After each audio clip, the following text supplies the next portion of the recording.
Chicas y chicos de la promo 2020, ¿sabían que la constancia de logros de aprendizaje la pueden solicitar todas las personas mayores de edad o en caso de un menor de edad, la pueden tramitar los padres o madres? Este documento acredita la trayectoria educativa a partir del año 2013 y la puedes obtener de forma gratuita a través de la web constancia.minedu.gov.pe. ¡Hola, hola! Ayin punchau cuyakusjay pasñacuna magtacuna yapayan Perú suyunchigmante. Soy Junior Bejar y les doy la bienvenida a un nuevo programa de Aprendo en Casa, una iniciativa del Ministerio de Educación para seguir estudiando desde nuestros hogares. Yo soy Estefania Orue y como saben, esta actividad de ciencias sociales está dirigida a las y los estudiantes de la promoción 2020. Pero toda la familia puede participar. El tema de hoy tiene que ver con la vulnerabilidad de la salud pública en nuestro país. El COVID-19 nos ha mostrado esta compleja y preocupante realidad. ¿Te has preguntado por qué es vulnerable nuestra salud pública? Al pensarlo, pueden surgir respuestas vinculadas a políticas de Estado, condiciones de higiene, prácticas de prevención de enfermedades, la situación económica de nuestras familias, entre otras. Surgen muchas respuestas, seguro tú también tienes la tuya. El propósito de estas 2 semanas es reflexionar sobre los logros y aspectos por mejorar que tenemos los ciudadanos y el gobierno para seguir haciendo frente al problema de la pandemia del COVID-19.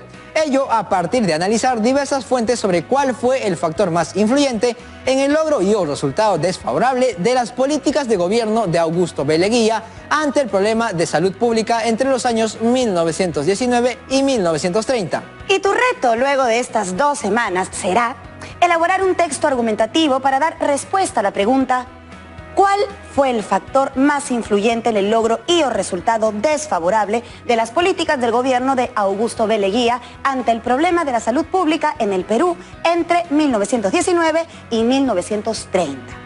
En tu texto debes incluir una reflexión sobre los logros y aspectos por mejorar que tenemos los ciudadanos y el gobierno para seguir haciendo frente al problema de la pandemia del COVID-19. Chicas y chicos, y esta semana tendrán como reto escribir su postura o punto de vista y 5 posibles premisas ante la pregunta: ¿cuál fue el factor más influyente en el logro y o resultado desfavorable de las políticas del gobierno de Augusto B. Leguía ante el problema de salud pública en el Perú entre 1919 y 1930? Tu producto de esta actividad será un insumo en la construcción de tu texto argumentativo. Para poner manos a la obra, hoy nos acompañará el profesor del área de Ciencias Sociales, Luis Ayala. Hola, hola profesor, ¿cómo está? Bienvenido, profesor. Hola chicas y chicos de la promo 2020. Muy bien, gracias por preguntar. Un saludo muy especial a las y los estudiantes de todo el Perú. Y para que se puedan orientar en la formulación de su postura o punto de vista y elaboren sus 3 premisas ante la pregunta del reto, cuentan con los siguientes criterios. Doy a conocer mi posición ante la pregunta del reto a partir de establecer una jerarquía de los factores que influyeron en el logro y o resultado desfavorable de las políticas del segundo gobierno de Leguía ante el problema de salud pública entre 1919 y 1930. Analizo algunos aspectos que han cambiado y otros que se han mantenido respecto a las políticas de salud pública del segundo gobierno de Leguía.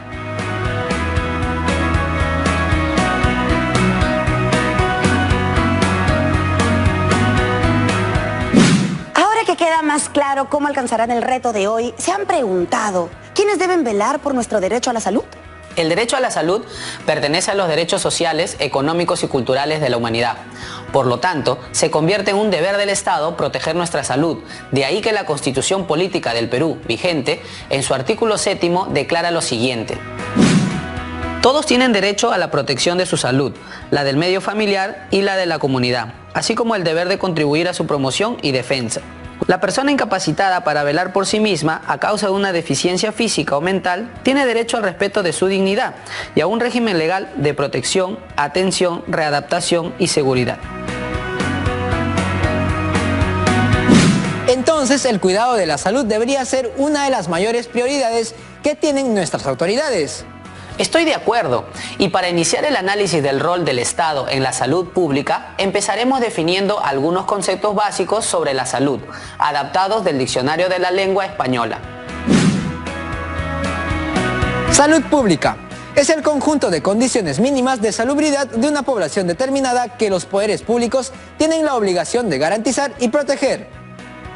Sanidad es el conjunto de servicios gubernativos ordenados para preservar la salud del común de los habitantes de la nación, de una provincia o de un municipio. Enfermedad, alteración más o menos grave de la salud. Endemia, enfermedad que reina habitualmente o en épocas fijas en un país o comarca.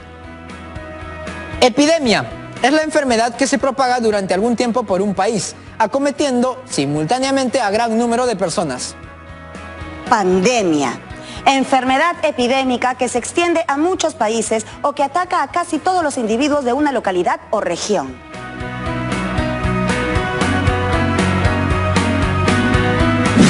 La atención a la salud es una tarea que ejerce el Estado peruano desde que somos una república, hace casi 200 años. ¿Y cuáles son algunas de las epidemias que el Perú ha enfrentado a inicios del año 1900, profesor? La peste bubónica en 1904, en el primer gobierno de José Pardo, y la fiebre amarilla, que desapareció a fines del siglo XIX, reapareció en 1919, durante el segundo gobierno de Leguía, causando una mayor mortalidad, daños económicos y sociales. En el programa de hoy nos centraremos en el segundo gobierno del presidente Augusto B. Leguía, o el llamado oncenio de Leguía, durante los años de 1919 a 1930.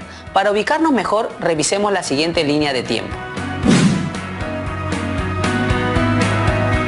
En 1916 se registra la fiebre amarilla en Guayaquil, Ecuador. En 1918, en diciembre, la fiebre amarilla ingresa al Perú por Tumbes. En 1919, en junio, se registra el primer caso de fiebre amarilla en Piura. En 1921 interviene la Fundación Rockefeller. En 1922, en junio, se crean las oficinas departamentales de salubridad dirigidas desde Lima. En 1922, en julio, el gobierno declara erradicada la epidemia de la fiebre amarilla. 4 años combatiendo la fiebre amarilla. Así es, y para comprender qué medidas tomó el gobierno de Leguía para enfrentar la epidemia, veamos qué aspectos trataron investigadores como Marcos Cueto, Jorge Locio, Eduardo Barriga, Carlos Bustios y Osvaldo Salaverry.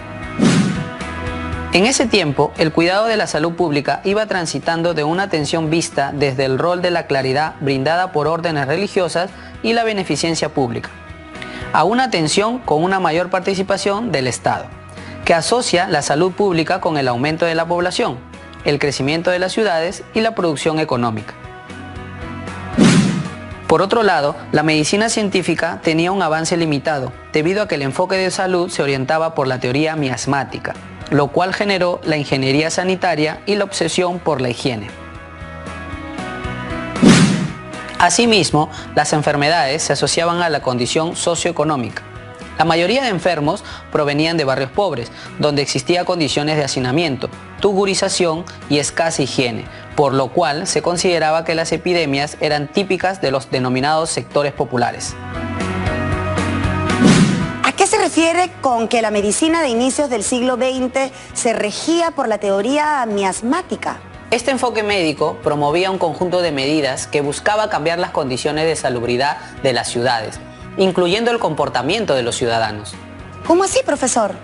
El pedagogo Sebastián Lorente planteaba el catecismo de higiene de la siguiente manera.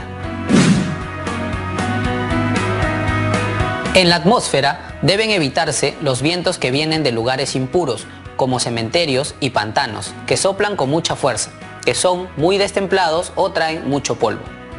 Asimismo, sostenía que el uso de los baños, es decir, bañarse, es de gran importancia para la salud, porque estos conservan la limpieza del cuerpo, le fortifican y pueden hacerle más ágil.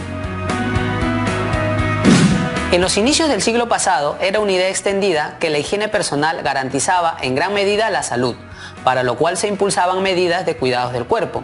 En esta situación, la salud pública carecía de políticas preventivas y los gobiernos tomaban medidas luego de que aparecieran las epidemias o pestes. Profesor, el gobierno de Augusto B. Leguía, ¿qué dispuso para enfrentar la epidemia de la fiebre amarilla? Leguía orientó la atención de la salud en función a acuerdos con los Estados Unidos sobre recursos económicos, tecnológicos y científicos a través de la Fundación Rockefeller, mientras que los médicos peruanos y las instituciones provinciales jugaron un rol secundario en la campaña contra la epidemia. Explíquenos más de eso, por favor, profesor. Según el historiador Cueto, cuando a mediados de 1919 se tuvo noticias de la fiebre amarilla en Piura, el gobierno convocó la ayuda de la Fundación Rockefeller de Estados Unidos, que estableció coordinaciones con los doctores Henry Hanson y Hideo Noguchi. La Fundación Rockefeller tomó a su cargo una parte importante de los gastos para la aplicación de las medidas sanitarias. A esto se sumaron medidas como la centralización de las campañas médicas por parte del gobierno, el envío de brigadas sanitarias y el despliegue de equipos de limpieza y fumigación. Estas son algunas medidas que se adoptaron en el norte del país. Fumigación con polvo de azufre. Limpieza de las fuentes y depósitos de agua.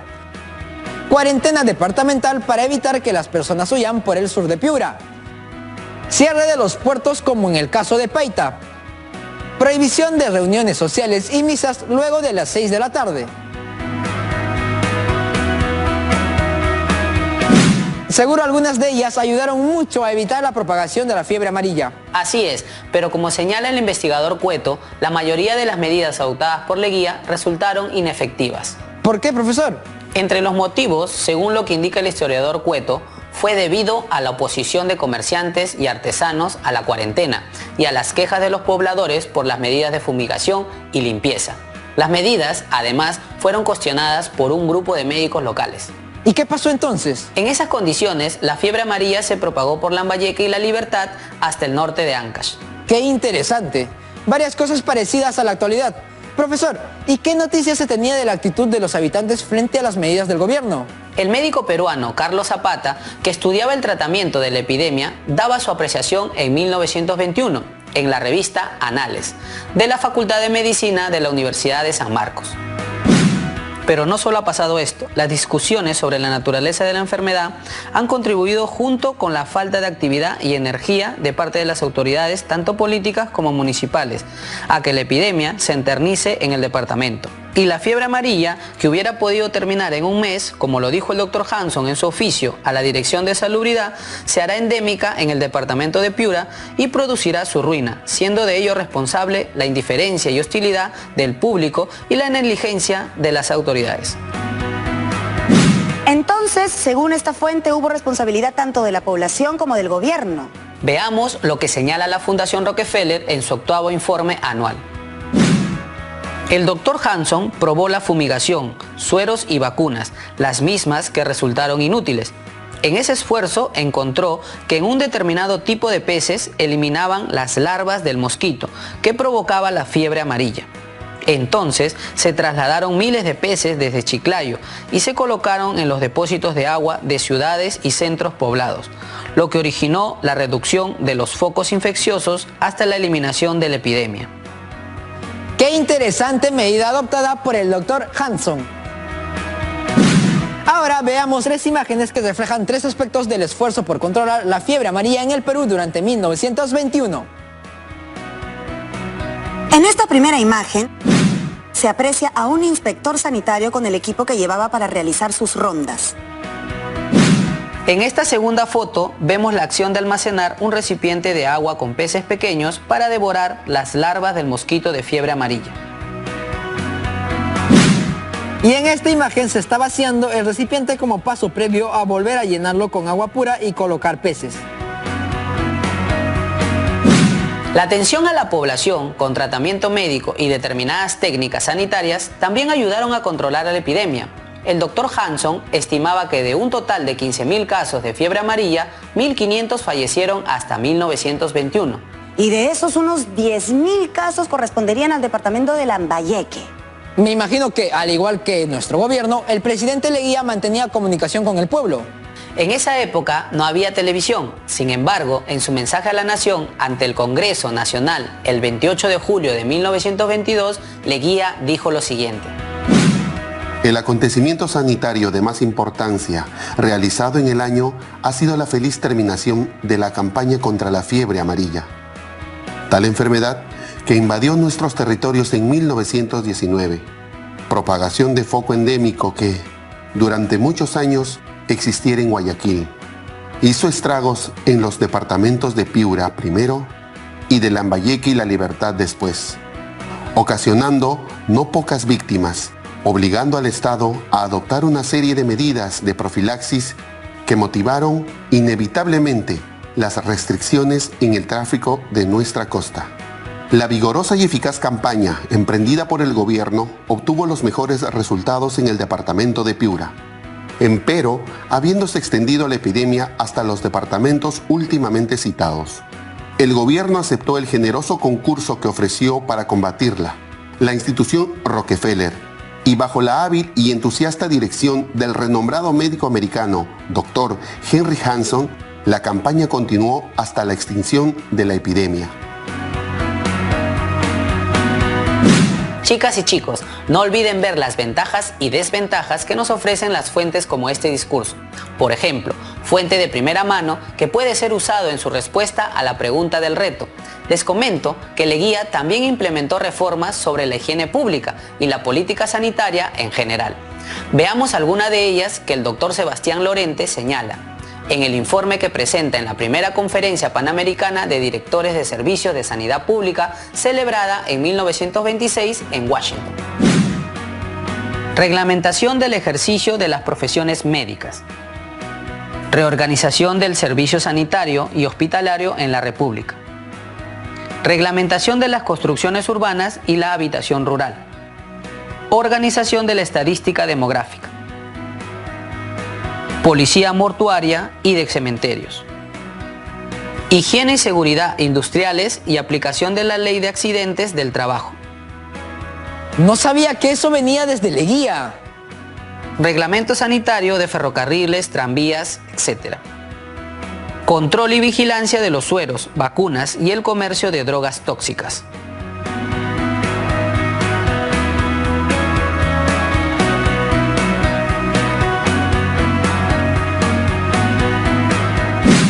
¿Y cómo se hicieron efectivas estas reformas? Veamos algunas de las acciones que realizó el gobierno de Leguía. ¿Me ayudan a leerlas? Se fundó la Liga Antituberculosa.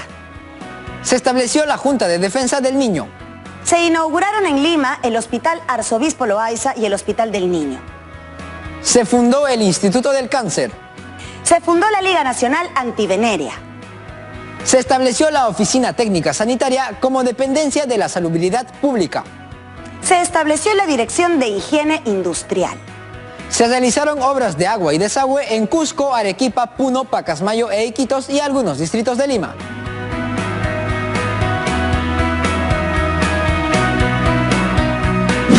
La verdad es que estoy muy impresionado con todo lo que sucedió. Estas acciones en el segundo gobierno de Leguía de alguna manera estaban vinculadas a dar un nuevo aspecto a las ciudades y de hecho impactaron en la sociedad. Asimismo, recuerden que se estaba viviendo en el contexto de los 100 años de independencia del Perú. Ya entiendo por qué estamos analizando el oncenio de Leguía, profesor. Las condiciones de su gobierno se parecen mucho a las condiciones actuales. Ambos gobiernos han tenido que enfrentar dos epidemias muy duras. Y nosotros muy cerca de los 200 años de la proclamación de nuestra independencia. Mucho por reflexionar y hacer.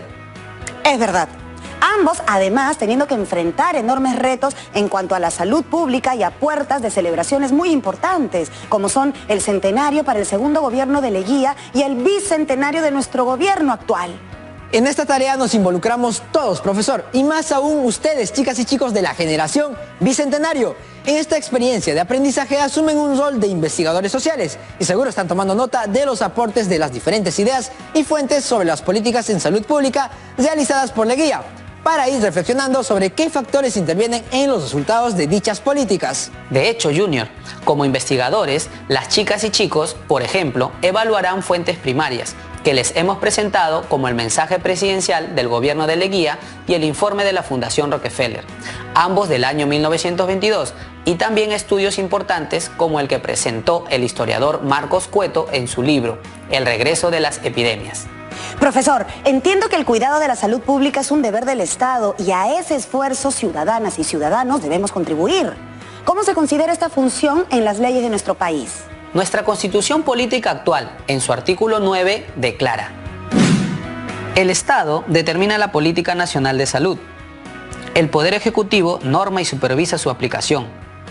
Es responsable de diseñarla y conducirla en forma plural y descentralizadora para facilitar a todos el acceso equitativo a los servicios de salud. Comparando el contenido de la Constitución de 1933 y la de 1993 respecto a la salud, veo que coinciden en ciertas cosas. Por ejemplo, en la de 1933 dice que el Estado legislará sobre las garantías a la vida y la salud. Y en la de 1993 dice que el Estado debe facilitar a todos el acceso equitativo a los servicios de salud. En ambos casos, el Estado busca garantizar la salud. Interesante conclusión. Profesor, Luis Mario tiene una inquietud. Hola, soy Luis Mario y vivo en Loreto. Tengo una duda. Durante el ataque de la fiebre amarilla en el segundo gobierno de Leguía, ¿se aplicaron medidas sanitarias tanto en la zona rural como urbana? Gracias, Luis Mario, por tu pregunta. La expansión de la pandemia se produjo principalmente en las zonas urbanas con mayor densidad poblacional. Quizá ese fue un motivo por el que el gobierno priorizó su atención. Sin embargo, hubo temor en los habitantes del espacio rural, sobre todo en la sierra, por su movilización hacia las ciudades de la costa. Profesor, esta pregunta es mía. ¿Cómo pudo el gobierno de Leguía celebrar el centenario de nuestra patria si existía una emergencia sanitaria en el norte del país? Era una situación muy delicada, porque la celebración del centenario era una ocasión muy especial. Pero asimismo, las necesidades de la población afectada por la fiebre amarilla eran urgentes. A pesar de ello, el gobierno central y las autoridades locales, como las de Lima y Ayacucho, por ejemplo, se esforzaron por mejorar la infraestructura de algunas ciudades, donde se construyeron plazas, museos, edificios o esculturas. Se modernizaron grandes ciudades de la costa y sierra, donde fueron edificadas nuevas obras públicas, parte de ellas vinculadas a la salubridad. Algo que te puede ayudar en la reflexión que vas a incluir en tu texto argumentativo sería preguntarte, ¿qué retos tenemos con miras al bicentenario en la salud pública en nuestra localidad? Es cierto, podrías partir reflexionando sobre cómo tu forma de vivir impacta en la salud y el bienestar personal y colectivo. En esta coyuntura debemos reconocer que nuestras necesidades han variado nuestra forma de vivir. Por ello, la actual situación nos enfrenta a cambios constantes y debemos ser capaces de adaptarnos a estos cambios.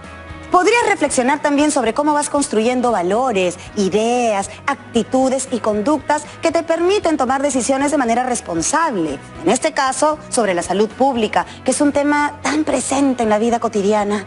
Esto implicaría evaluar algunos criterios en el tratamiento de las enfermedades, desde el presupuesto familiar, los productos medicinales, los servicios básicos de la población, entre otros, los que permitan a la ciudadanía ejercer su derecho a la salud.